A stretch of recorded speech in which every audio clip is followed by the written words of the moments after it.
11 గంటలప్పుడు 11 నుంచి 2 గంటల లోపు దొంగతనం చేస్తానని చెప్తున్నాను. అంటే ఇంటిని ఎంచుకునే ముందు ఆ డబ్బు గల ఎలాగ నువ్వు ఐడెంటిఫై చేస్తావు? సార్ అట్లేం ఉండదు సార్, ఇండివిజువల్ హౌస్ ఉంది. మామూలుగా మొత్తం డూప్లెక్స్ బిల్డింగ్ కట్టుకొని ఇంటి కూడా ఒక కారు పెట్టుకొని అవి పెట్టుకుంటే అందరి దగ్గర పైసలు ఉండేవి సార్. ఆడే అప్పుల పాలు ఉంటాడు. మామూలుగా చిన్న ఇండివిజువల్ హౌస్ ఉండే చిన్న బైక్ గీక్ పెట్టుకొని ఉంటుంది, అందరి దగ్గర పైసలు ఉంటాయి. అది దాచి పెట్టుకుంటాడు.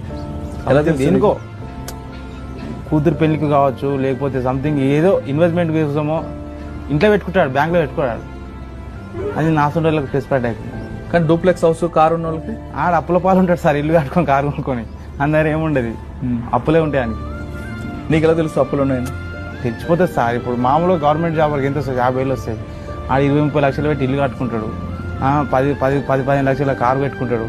ఇది ఏడుంటుంది సార్? అంటే అటువంటి ఇంట్లోకి వెళ్ళినప్పుడు ఏం దొరికాయి? ఏం దొరకదు సార్. నేను ఓన్ గిట్లా. మరి ఎవరింటికి ఎక్కువ వెళ్తుంటావు? మీడియం సార్, అటు ఇటు కాకుండా ఉండాలి. మామూలు ఇండివిజువల్ హౌస్ ఉంటుంది, మామూలు బండి.